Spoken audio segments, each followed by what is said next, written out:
I'm going to show you something today that blew my mind when I watched it. I've watched it several times, and it blows my mind each time. It's really, really interesting. If you're a Tennessee football fan, you need to see it. Come on in. Broadcasting live from the only establishment in town that can't kick him out. His own basement. The world according to Rocket.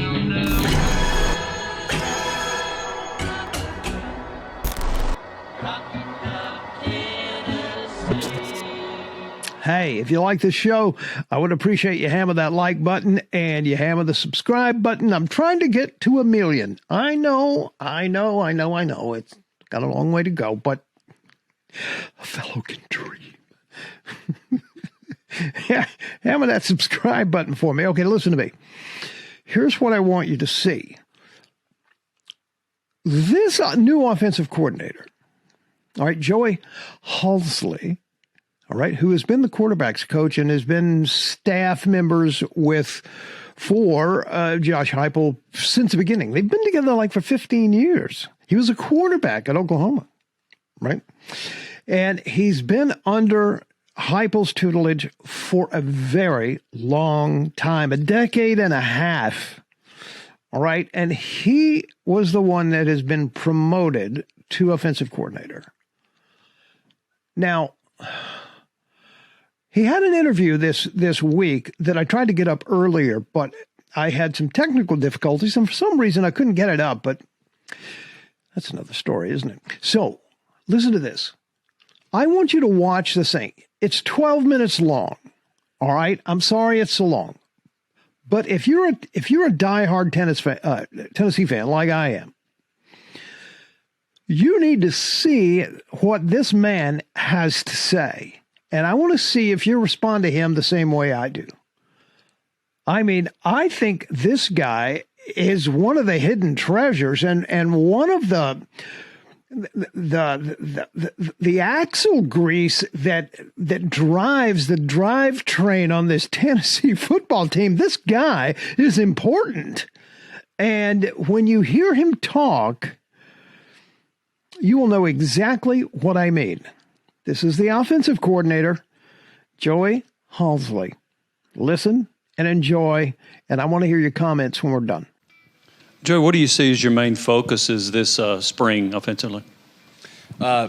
Overall, as an entire offensive unit, main thing is that these guys understand that what we were able to accomplish last year does not just happen because you are here and you were the #1 offense in the country. You don't just get to be that next year.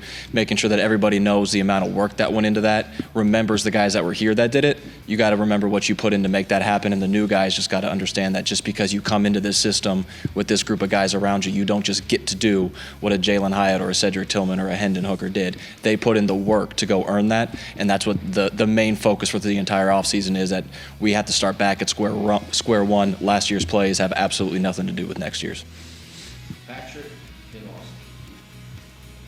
Joey, with Coach Abeln stepping in that tight ends role, you've worked with him going back to Missouri, UCF, now here.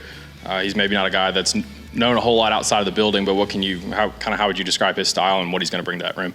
Yeah, Abe's does a great job with scheme. He's a schemer. He's always done that from back at UCF to here now. He's great in the run game. He's great in protections from being in that side of the ball as a player as well. So a lot of our run game this year had his handprints all over it, and he's also an elite teacher of football. Not just a communicator of information, but he can teach at a really, really high level, and that's something that I know Coach Heupel values in this building, is having guys that can teach, not just tell you what's been told to them, but actually teach it and convey it to each person individually. We hadn't talked to you since you had a couple of offensive transfers. John Campbell, your thoughts on him, and then Dante Thornton. Where do you feel like, what he brings to the offense, and kind of where do you envision him, being in the offense? Yeah, starting with John Campbell, you have a very large athletic guy right there, that long arms, big hands, like he is everything that you want as a tackle. He'll have a great chance to compete for a bunch of playing time. We got 3 or 4 or 5 really good tackles in that room that can go and play a bunch of ball. Really excited about what his athleticism and his experience. He's played a lot of big-time football, so he's not going to step into any kind of arena that's too big for him. So we're really excited about what he can bring. With Dante, really big guy that can run. He's 6'4" plus, and he's the day he steps on the field, he might always be the fastest guy on the field. So that guy can really roll, and he does a great job of giving you position flexibility with what he's done. His ability to get in and out of breaks. He's fluid. He can roll over the insteps. He can do all of that type of stuff. He can read defenses from his time playing college football. So he gives you a chance to move him all over the field and create mismatches. Joey, first off, what's the plan to add, I presume, a third quarterback at some point? And secondly, when you look at Joe's film, game film only, not practice, what's your assessment of what you saw he did just in games last year? Joe did a great job when he was the backup last year of preparing himself like he was the starter, which is why whenever he came in the game, he played at a really high level. When he moved over to the starter at the end of the year, same type of guy. He didn't change. He wasn't like, okay, now I have to be different because I'm in that starting role. Like, hey, I'm a different guy now. I changed the way No, he's still him. He's still himself moving forward. And that's why you saw him continually have more and more success from the week one, I'll call it, against Vandy to the Orange Bowl. He just kept growing. He doesn't feel like, I'm an older guy. I've got this thing figured out. He still attacks his preparation as if he's a young guy. I want to learn. I want to know everything. And that's why you're seeing him make the growth that he's made. Joe, in terms of play calling, your role, administrative things like that, how much did the Orange Bowl look like how it's going to be moving forward this season? Yeah, the Orange Bowl was still us. That's who we are. We're going to play with tempo. We're going to go vertical on people. We're going to dictate the pace of play. We're going to dictate what the defense can and can't do, when they can sub, when they can't. The aggression with what we attack with, we try to score from all over the field. One of our biggest sayings is it's really hard to score when you're not trying. So we try to score the ball. Whenever we get it, we anticipate crossing the goal line with it. That is who we are. We're going to attack. That ain't changing. That's what we are. It's what we said we were going to be the first day we got here. Nothing that is changing now. Joe, has anything changed for you the last month and a half since the Orange Bowl? I mean, I guess you're running the room now. Does that feel different? Have you had a couple of aha moments where you're like, oh, they're looking for me for like the answer or anything like that? Not maybe a little bit. It's been more, running the room, but the guys in there, it's been so communal in there from the very beginning. Everybody has a voice in it. Now at the end, Coach Halzle or myself has to make the final call. Okay, this is what we're ending up doing. But it's never been one guy talking and everyone else taking notes. It's always been extremely conversational. That's how the whole building is run. So as far as that one, it's not. It's been mostly on the recruiting side of now being responsible for the entire offensive side that you're recruiting, as opposed to just make sure you get your position, of having more phone calls to make, more contact to make with kids, and when they're on campus they have a coordinator meeting. So just there's a lot more to it on that side of the spectrum, as opposed to just being in the room and talking ball, which is what we do. Joey, obviously back-to-back off seasons, Coach Heupel's promoted from within to fill vacancies on the offensive side. What, if anything, does that say to you about his philosophy? You've been with him for a long time, about when it comes to promoting guys from within, and as opposed to going outside to hire somebody else. I think it starts with what Hype expects from what we call the young coaching staff, the support staff on the side, is that they are coaches. They know football, they know how to teach, they know how to work, and they know what we do and how to do it at a high level. And that when he brings them in on the front end, he's not just hiring like helping hands. He wants to hire people that he sees being able to take that next step in the future. So it's not exclusively that way, but I think that's why you've seen that 2 years in a row, because he hired two young guys that he knew were elite at their position, and he got to see that firsthand for a year on one end and 2 years on the other end, and knew with a lot of confidence that they'd be able to step in and perform at a high level. Cam Seldon's a different looking kid. Yeah, and so like, where do you kind of envision him starting the spring? And if it's tailback, how different is he compared to the rest of that room? Just because he walks in the room physically bigger than most guys are, having been here 2 or 3 years in the weight room. Yeah, he gives you a chance to do some really fun stuff. Obviously, with a young guy that's first time in the building, you got to be careful not to bog somebody down and overload them with everything you could do. You got to get him good at one thing first. Where he ends up starting up, well, as we get through our pre-spring stuff, before we get on the field for spring ball, we'll make that decision more definitive as we roll, just based on what he can handle, what he does well, what he doesn't do well, and then be able to, once he gets one thing cemented, okay, he's really good at this, now you can start growing a guy like that's extra roles, really whatever they can handle, starting at a young age and moving on through his time throughout the program. Joe, as you know, Nico was in an unusual situation where he got a chance to practice with you going into the bowl game, but then he went to play in the Polynesian Bowl. Can you take us through his experience there and you guys being for him being able to go there and do that? Yeah, loved having really all these guys here. We basically got another spring ball with them almost, and a lot of them were doing scout team and all that, but just being able to sit in meetings, start learning the terminology. He came back this January and he had transferred all of his notes over to his iPad that he had, and he knows a lot of the way we call stuff, the way we take our drops, all of that when he first got on campus is monumental, because now you can start going into the details of actually playing the quarterback position, because he has a good, firm understanding of what we're trying to accomplish when we're calling plays. Now, he's young, he's got to learn. But I thought it was great that he got to go play football with us in December and then go play more football and then come back, so you're not 2 months off your high school career the first time you're picking up a ball again. I thought that was really beneficial for him, and I love when the guys can go play their all-star games. It's a cool experience for them. It's something that they've earned over their career, so we would never take away someone's ability to go play in an all-star game. You mentioned that Thornton could play all over the field. How important is it for you to have receivers that can play multiple positions and perhaps create more mismatches? Yeah, that's big. Anytime you get, skill position players that can create matchup issues, whether that's size on a smaller DB or speed on a bigger, linebacker, it gives you an ability to create things that can create explosive plays in the offense that are outside your realm of what you typically do. And whenever you can put stuff like that on tape, I think you just become more and more difficult to defend.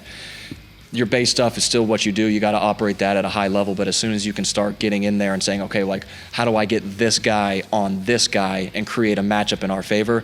Now you're working with some stuff that can be some game-changing type situations, which you saw us do with Jalen Hyatt quite a bit last year, getting him on the right body, not just putting him on the same guy over and over, but we got him on a certain person specifically, and he was able to turn those into touchdowns a lot of the time. Coach Halzle, what's the biggest thing you learned or will take away from working under Coach Golesh? Yeah, the biggest thing from Coach Golesh, he's extremely organized and detailed about how he goes through really every aspect of this job, from organizing the staff room to organizing the unit meetings to organizing recruiting. Everything about that was not just shooting from the hip. So understanding that I probably don't even know everything that I don't know yet, just as long as you're detailed, oriented, and I know exactly how I want to go through everything, now it gives you a chance to get out ahead of those maybe mistakes that you would make as a first-time coordinator. We're like, oh man, I didn't see that one coming. So learning from him has been really big time as far as making sure you got all your ducks in a row and that you're ready to go, because the meeting's going to roll as you roll now. With Taven leaving, is there a need to go get a third scholarship quarterback, or can a guy like Gaston or Navy be that guy for you guys? They're going to have a chance to this spring. Absolutely. What with the transfer portal, you never know what's going to come in and out of your building anymore. So do you have to have a chance to be always evaluating? Yeah, absolutely. But we really like the guys in that room. We really like the guys. We have good players. We have good people that are smart and competitive and tough, and that's how we're trying to build that room. So, don't see a pressing need, but it could absolutely be one at some point. So I'm not going to sit here and say either way yes or no at this point. Hey, Coach, how did you find out that you were promoted, and what did that moment mean for you, having been part of this program? Hype called me. He said, "Are you ready?" I said, "Yes, sir." He said, "Okay." And that was kind of the end of that one.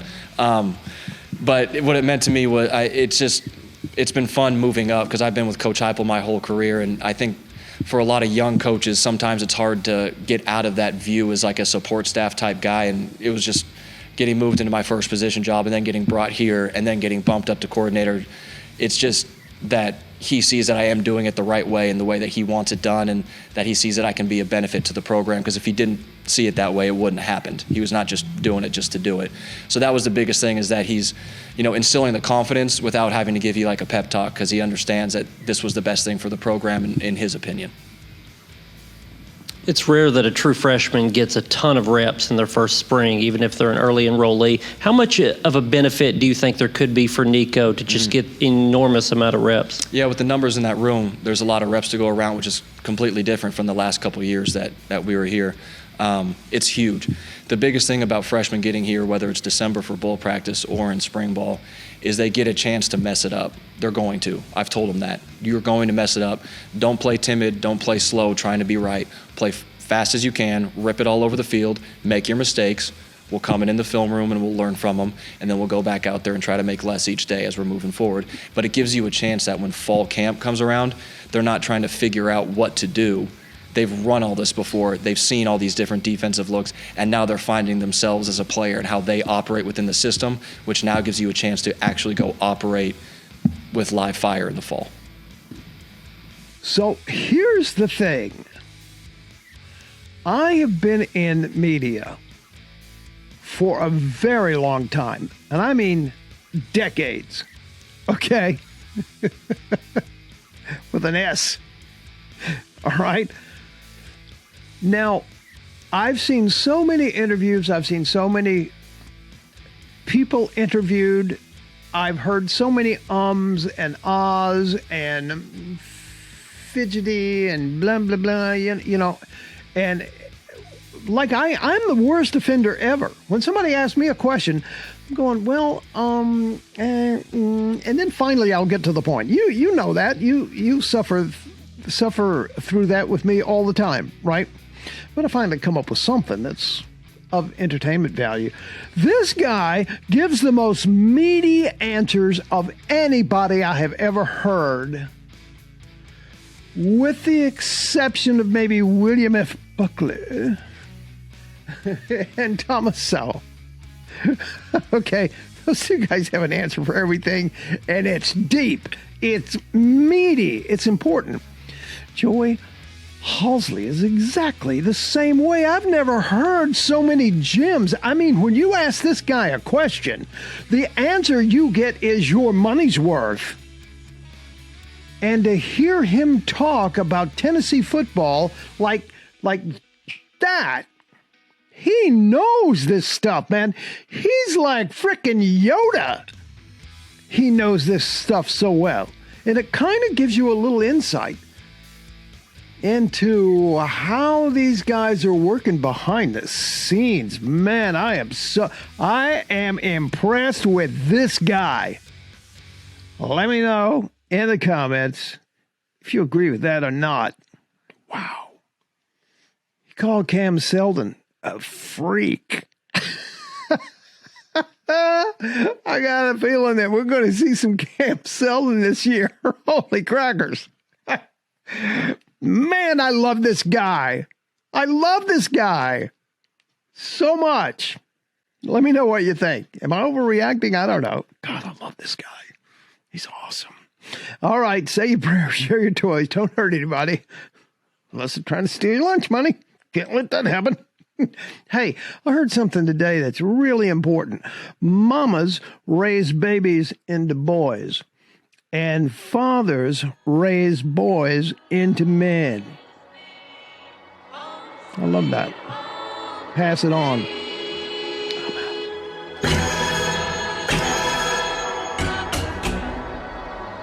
I'm out.